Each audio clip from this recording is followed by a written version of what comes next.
teologia não explica o que a graça de Deus revela. A teologia não consegue explicar quando nós falamos que Jesus já veio. A teologia chamada futurista, a teologia futurista, não consegue explicar com passagens bíblicas. Eles conseguem dizer o seguinte: é heresia, é uma nova doutrina. Eles não fazem como eu faço. Eu venho aqui, abro o versículo e mostro. Eles não abrem nenhuma passagem. Eles se confundem, deliram.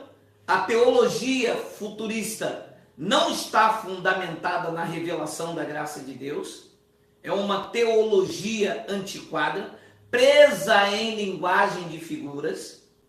A teologia futurista, ela está presa em linguagem de figuras. Ela não respeita a colocação verbal do tempo, não respeita, ela atropela tudo isto. Já a graça de Deus não. A graça de Deus é limpa, ela respeita a colocação verbal, respeita o tempo, respeita a história, respeita o time da história. Então, quando nós apresentamos o argumento de que a vinda de Jesus, ela não era uma vinda física, ela não era uma vinda corpórea, e sim representava juízo para o povo de Israel. Quando nós apresentamos argumentos sólidos, relatos do próprio Jesus, daquele que disse que viria, deixou relatos e nós apresentamos. Eu quero começar com essa passagem. Mateus capítulo 16, versículo de número 27. Está escrito assim: porque o Filho do Homem há de vir na glória de seu Pai, com os seus anjos, e então retribuirá a cada um conforme as suas obras. Bem, se tem obras, já não é os gentios, porque os gentios não têm obras. Quem tinham obras eram os judeus. Então, os judeus tinham obras e que ele, o Filho do Homem, há de vir, disse ele. Agora leia o versículo 28. Em verdade vos digo que alguns há do que aqui se encontram que de maneira nenhuma passarão pela morte até que vejam vir o Filho do Homem no seu reino. Quem foi que disse isso? Aquele que disse que iria voltar. Ora, ou Jesus foi o maior mentiroso que eu conheci, ou eu não posso confiar nesta palavra, porque ele disse que alguns que estavam lá nos dias dele. Tá vendo? Aí, os futuristas não respeitam isso. Como é que, se Jesus não veio, aonde estão as pessoas que estavam ouvindo ele falar isso aqui, lá nos dias de sua carne? Eu gostaria que os teólogos, os professores, os que nos perseguem, os que dizem que isto é heresia, me apresentam aonde estão essas pessoas aqui, que então eu venho aqui no YouTube, peço desculpa e perdão a todos aqueles que me ouvem e retiro esses vídeos do YouTube. Mas a teologia não consegue explicar, a teologia não tem argumento forte para ser contraditório a esta passagem. O que eles têm são argumentos e falácias e ataques pessoais. Porque você é falso profeta, porque é isso. Mas mostra o contraditório disto. Se Jesus não veio, essas pessoas têm que estar vivas. Porque ele disse que dos que estavam ali com ele, não passaria pela morte. Ora, ele passou. E cadê as outras pessoas? Estão aonde? Aqui na minha casa não estão. Deve estar então na casa dos futuristas, escondido como trunfo. Então eles não têm argumento. A teologia deles não consegue explicar isso. Então quando nós, e olha que isso estava aqui esses anos todos, eles nunca pregaram. Talvez até leram. Mas como são futuristas, ficam empurrando o evento que já sucedeu para frente, Por que fazem isto? Porque para prender as pessoas. Enquanto as pessoas estão com os olhos nas nuvens, eles estão com a mão na carteira do povo. E o povo olhando para as nuvens, e eles com a mão na carteira do povo. Então, gostaria que então os futuristas, gostaria então os irmãos que dizem que Jesus vai voltar, como que se explica esse versículo?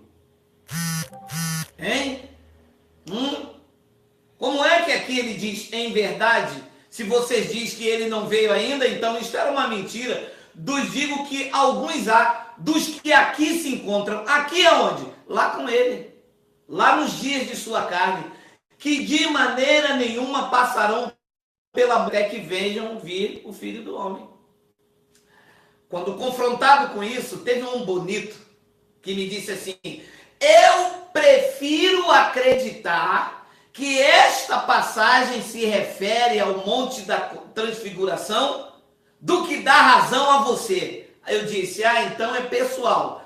Você prefere acreditar em algo ilusório, que não tem substância, que não tem solidez, do que dizer, Geraldo, você está certo. Por que que ele disse isso? Porque ele quer ter a razão. Ele acha que se acreditar naquilo que está escrito aqui, ele estará dando razão a mim. Então nota-se que é algo pessoal, porque se fosse o pastor dele, ele aceitaria. Se fosse ele que tivesse tido essa revelação, ele passaria para frente. Mas foi Geraldo. Ele diz, eu prefiro acreditar. E andou comigo aí, conversando, e eu tentando. Depois eu vi, isso é um legalista, futurista. Acontece, eu vou bloquear. Porque não tem outra forma. Eles querem sustentar o insustentável. Querem negar aquilo que é inegável. Está vendo que esta passagem não tem nada a ver com o Monte da Transfiguração? Olha lá, vamos ler, o Monte da Transfiguração, que é uma passagem logo após essa aqui, que quando você confronta com isso aqui, eles dizem que essa passagem diz respeito à Transfiguração. Olha só. Mateus 17, versículo 1. Eu vou ler até o versículo 9. 6 dias depois tomou Jesus consigo a Pedro e aos irmãos Tiago e João, e os levou em particular a um alto monte, e foi transfigurado diante deles. O seu rosto resplandecia como o sol, e as suas vestes se tornaram como branca como uma luz. E eis que lhe apareceram Moisés e Elias, falando com ele. Então disse Pedro a Jesus, Senhor, bom é estarmos aqui. Se queres, farei aqui 3 tendas, uma será tua, outra para Moisés, outra para Elias. Falava ele ainda, quando uma nuvem luminosa os envolveu, e eis vindo da nuvem uma voz que dizia, este é meu filho amado, em quem me comprazo, a ele ouve. Ouvindo-os a discípulos, caíram de bruços, tomados de grande medo. Aproximando-se deles, tocou-lhes Jesus, dizendo, erguei-vos, e não temais. Versículo de número 8. Então eles, levantando os olhos, a ninguém viram, senão a Jesus. E descendo eles do monte, ordenou-lhes Jesus, a ninguém conteis o quê? A visão. Aonde que esse texto está falando da vinda de Jesus para julgar? Não, esse texto está falando de uma visão. Não era algo real. Por quê? Porque Moisés não estava vivo. Então era uma visão. A visão que eles estavam tendo ali, na verdade, faz parte de uma revelação. Porque Moisés e Elias representavam as 2 testemunhas que estão no Apocalipse. A lei e a graça e os profetas foram tidos como testemunhas. Então, Moisés representando a lei e Elias representando os profetas. Esta passagem do Monte da Transfiguração, em momento algum, fala da vinda. Em momento algum, está matando aqueles que ele disse no capítulo 16.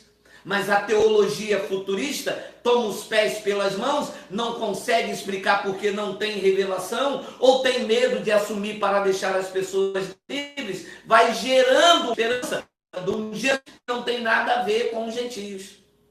Jesus de Nazaré veio para os judeus, eles não receberam, e ele disse: vai cair sobre vocês o sangue.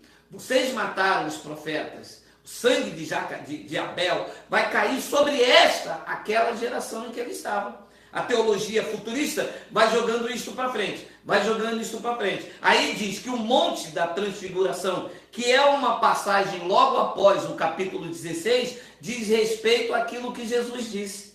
Ainda que fosse, mas não é, porque em nenhum momento você vê Jesus dizendo: olha, nós estamos aqui, esta é a minha vinda, olha aqui, Pedro, aqueles que estavam lá agora vão morrer, para corroborar o que eu disse. Ainda que fosse e não é, e a passagem de capítulo 26, que já está muito tempo depois do Monte da Transfiguração. Vamos ler?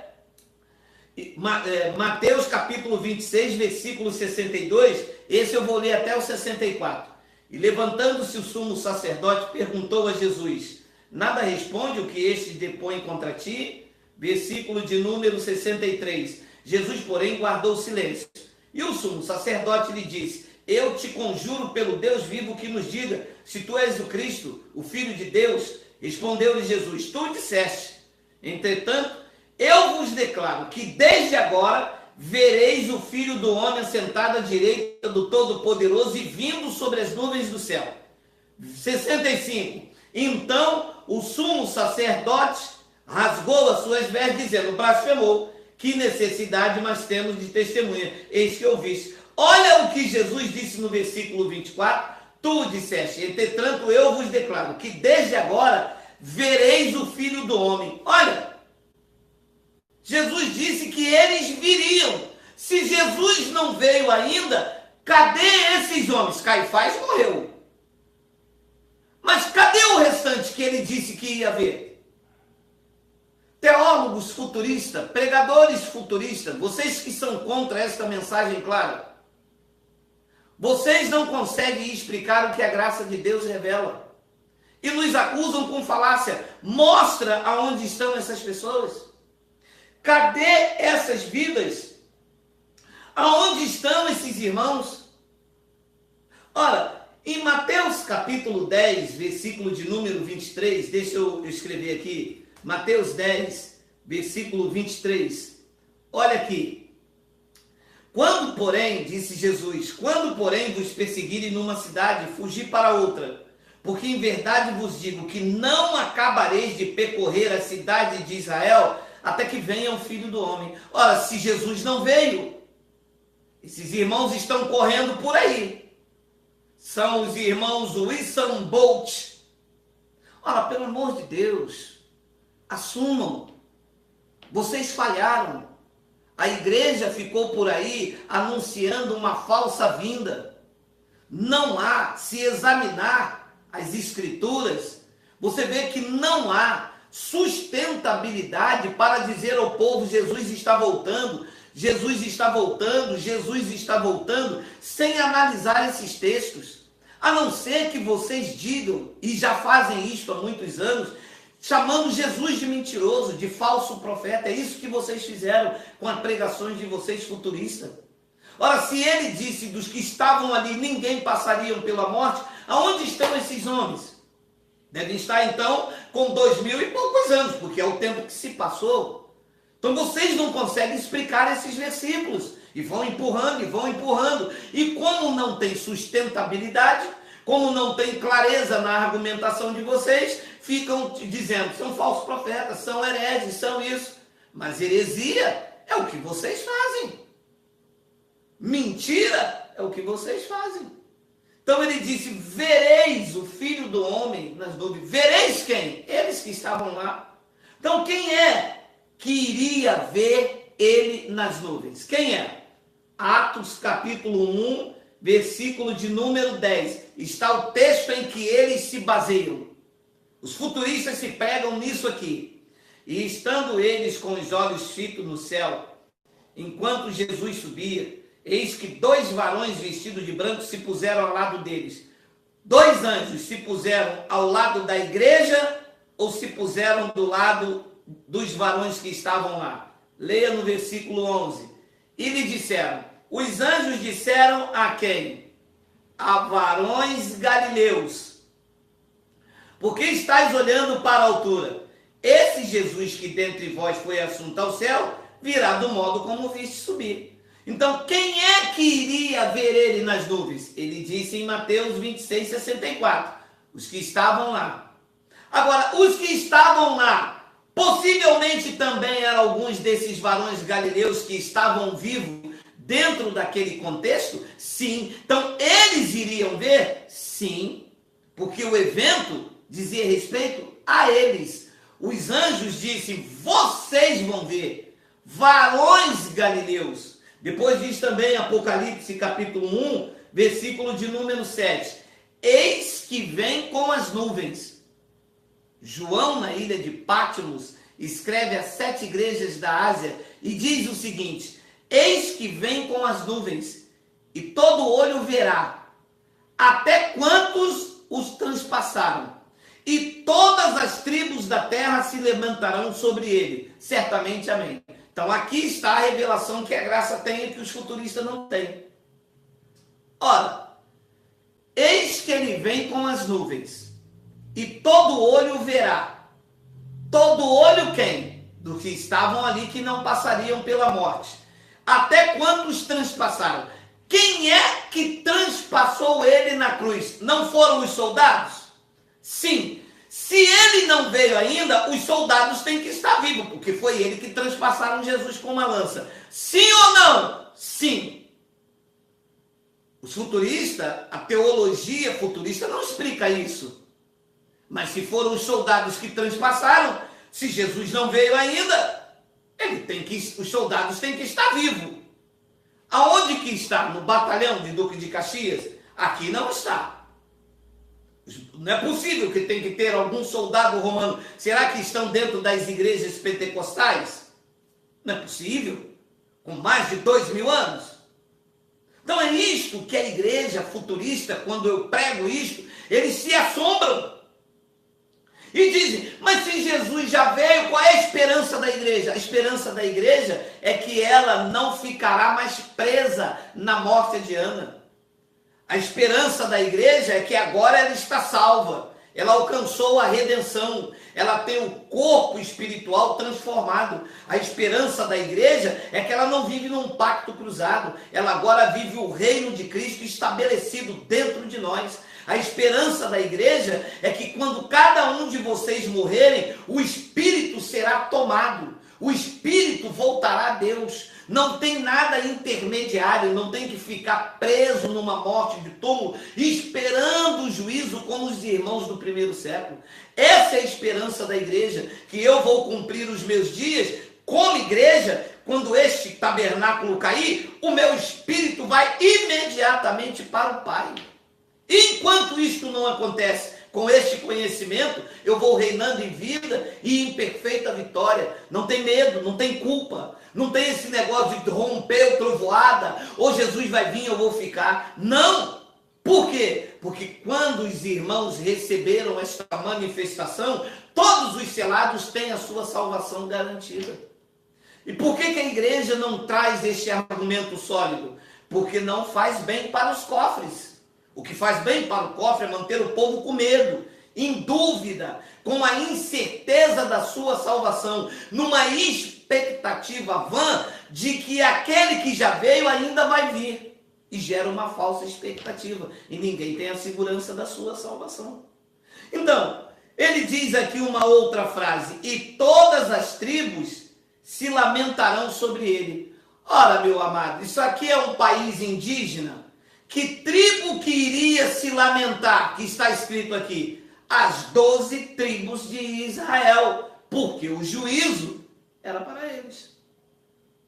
E aqui tem uma outra frase que precisa ser entendida, que a teologia futurista não ensina, mas a graça revela. O que é então que significa vir sobre as nuvens? É literal, porque a igreja está olhando para as nuvens, repito, e eles com a mão no bolso da igreja. E o povo olhando para as nuvens. E o povo com a mão na igreja. E eles com a mão no bolso, perdão. Então, o que é que significa vir sobre as nuvens? Vir sobre as nuvens era uma linguagem de figura usada por Deus e que os judeus entendiam que era vir exercer juízo. Era isto o que significava.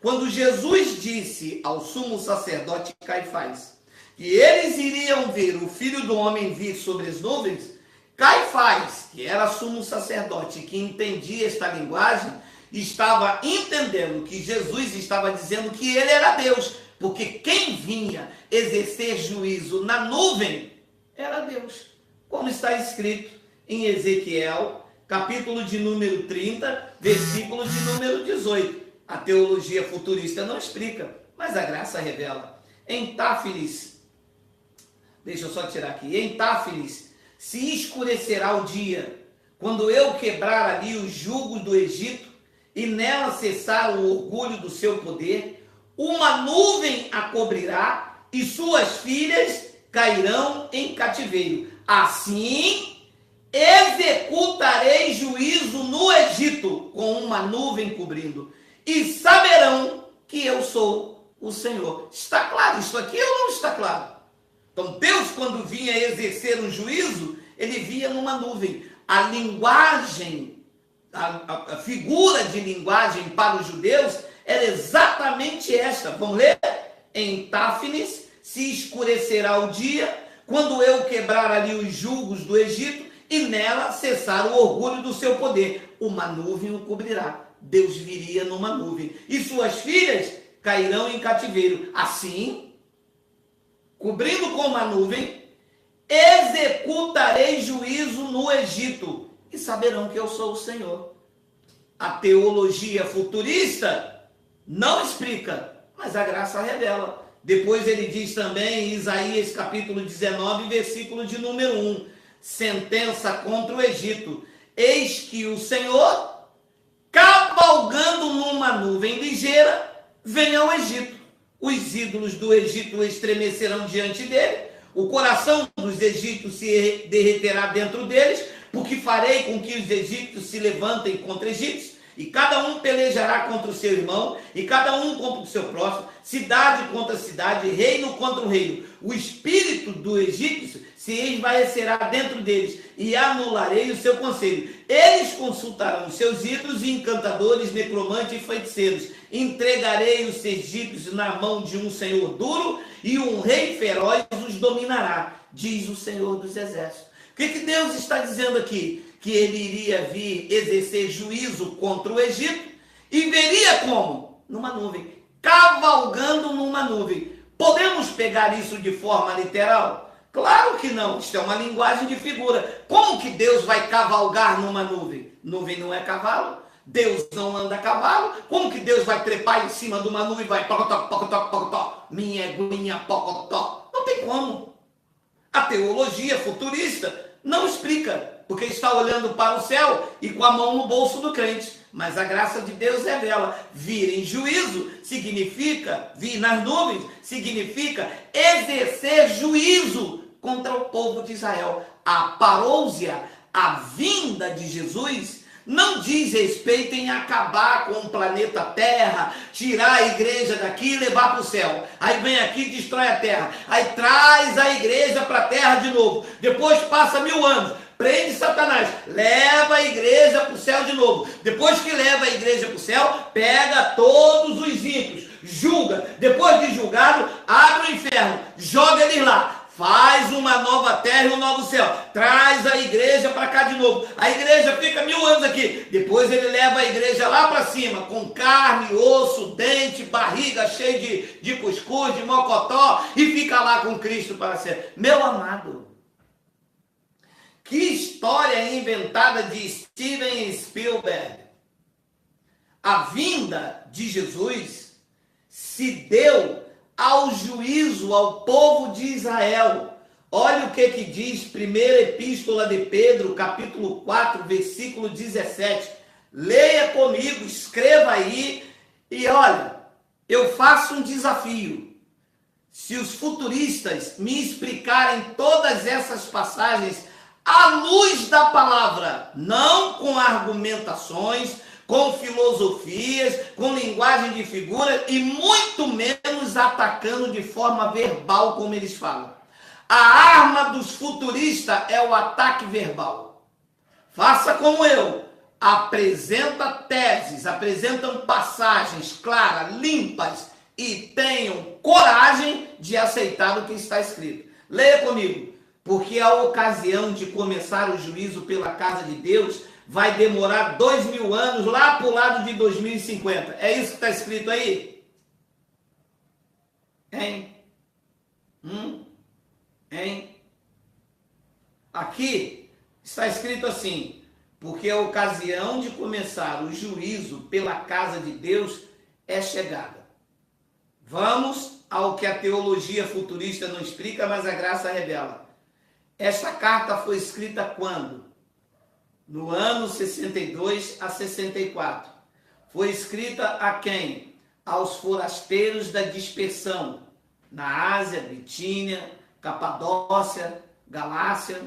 Então Pedro está escrevendo aos seus irmãos judeus que estavam forasteiros na dispersão.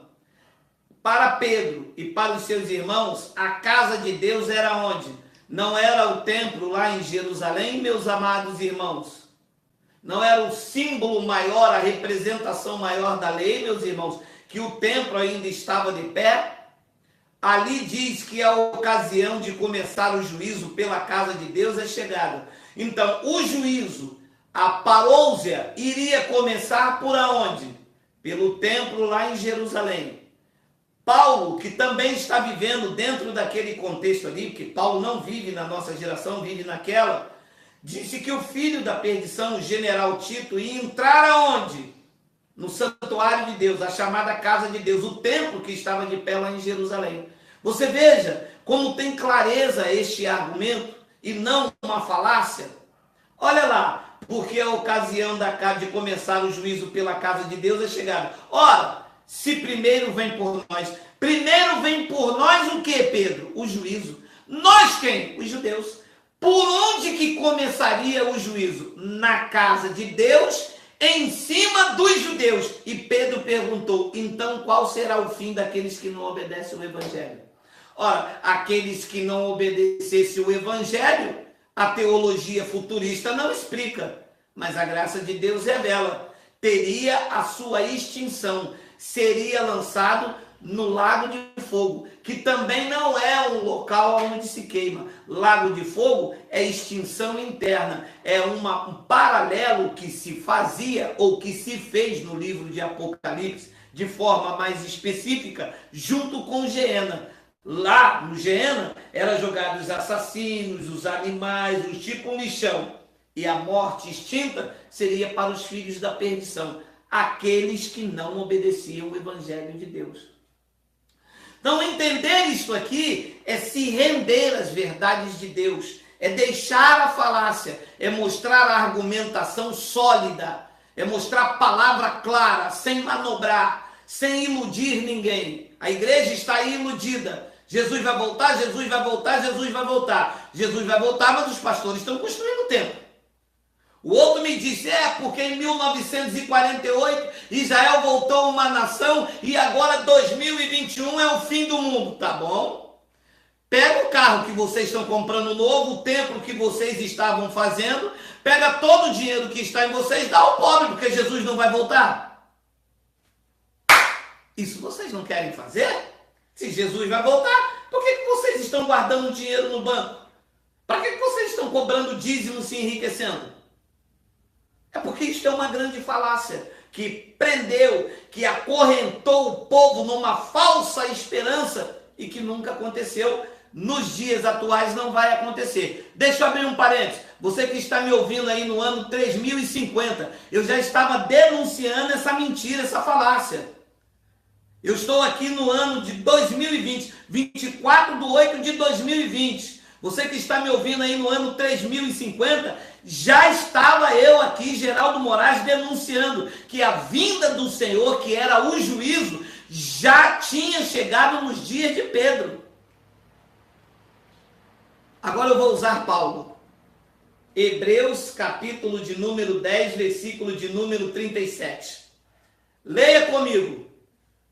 Porque ainda, dentro de 20 séculos, Dentro de quê? Não é possível. Dentro de quê? Dentro de pouco tempo, aquele que vem virá e não tardará. Eu gostaria que vocês, da teologia futurista, explicassem esse versículo de Paulo. Sabe o que vocês fazem? Pega este versículo como se ele fosse escrito hoje. A covardia de vocês é tão grande que vocês pegam um incauto que não sabe fazer a conjugação verbal, que não respeitam a colocação do tempo, o time da escrita, e aplicam como se isso fosse escrito hoje de manhã. Como se fosse o jornal que saiu hoje de manhã, o Globo, que a essa hora já é notícia velha. Aqui, a escrita desta carta foi no ano 67. É isso?